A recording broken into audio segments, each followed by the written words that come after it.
good morning to everybody on my page. I hope you've had a great weekend. Following on from a great day with some girls yesterday, I wanted to touch base and just talk about the colour wheel again, simply. Just for anybody who hasn't done any of my courses or hasn't gone through my page and had a little look, who has just recently joined, and just to spark your brain and get your cogs going again. So let's simplify it. Let's try and understand why we need the colour wheel as hair colorists. Okay, we all know we need the colour wheel. We kind of use it generally to neutralise. But there is a lot more involved in it than a flat 2D colour wheel. So let's break it down simply. So here is our colour wheel. This is the colour wheel that we get taught at college. A flat 2D colour wheel. We have our primary colours, right? Yellow, red and blue, and our secondaries, and then our tertiaries. And we work off that to enhance or to neutralise. But what is the three components here of the actual colour sphere? So this is the full colour wheel, you could say. And when we understand that it's a little bit more than this, we can use it to manipulate our colours more. We have a better understanding of how to achieve the results that we want to achieve. So there are three components that we use. The three components are, let's write these down, hopefully my camera will be around the right way. We have hue, we have value, and we have chroma.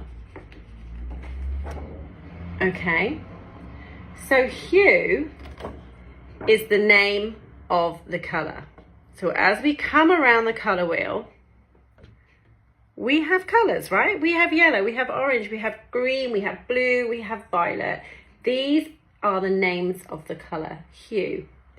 We then have value. So I'm going to switch to the color globe now, the color sphere.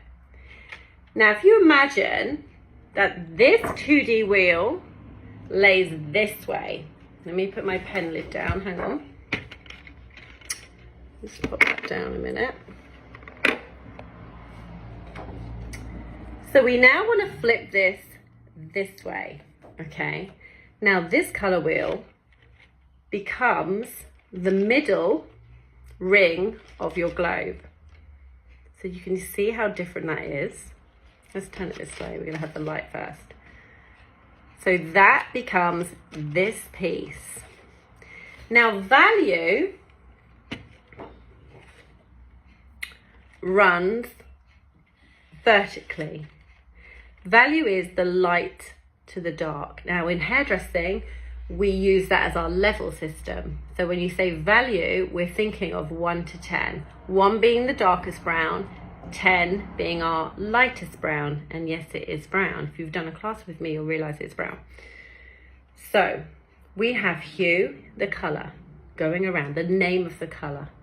We have value, which is light to dark. Okay, that's our level system.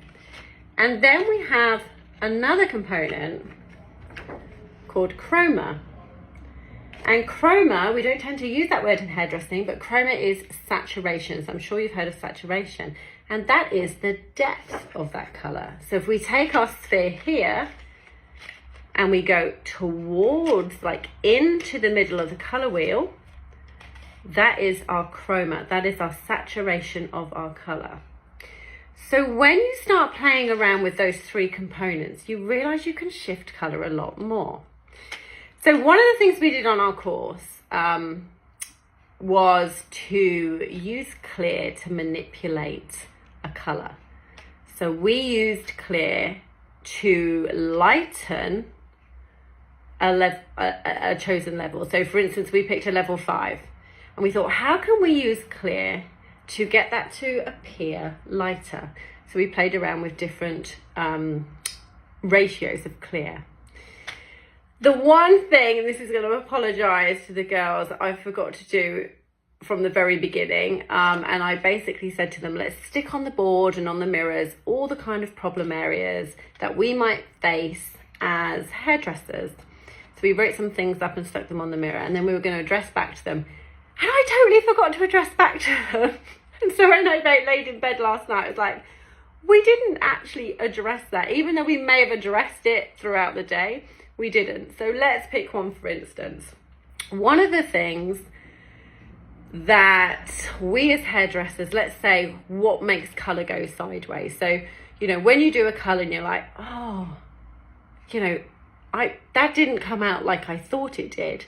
That colour, for instance, came out way more dull and brown and flat than I thought it was going to be. So let's explore that. What are the things with value, chroma and hue could have gone wrong with that scenario? 1, did you get your level right? So first of all, did you look at your client's hair and did you actually get her starting level right? Was she a level 5 or was she a 6? Did you think she was a 6 and you formulated for a level 6, but she was actually a level 5, for instance? So in that case, your formula would have come out differently. So getting your level right, and there's ways of working that out. 2, could you have put too many mixtures of colour into your formula and created what we call a muddy brownout? What would that be?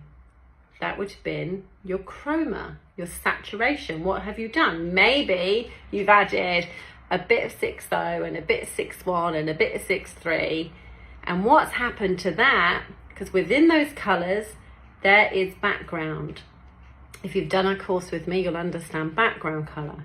So what you've done is you've mixed your potion, so to speak, and you've pulled that into the centre of the colour wheel, and you've made that a muddier, more muted look, where actually you wanted more tone, which means you needed to be sitting on the outside of the colour wheel, more vibrancy. So there are lots of things that we do as colourists to make our colour go wrong. We actually do it without really thinking. We shared some experiences where we've made mistakes as hairdressers, because we all make mistakes, because sometimes we're rushing and we're not thinking. But sometimes we need to just take it back, take a step back and take your brain back to the beginning. Work out the level correctly. And there's more to this, because we could talk about the texture and the porosity of your hair, but work out the level of your hair. Work out if you're enhancing it, or if you're neutralizing it, or if you're naturalizing it.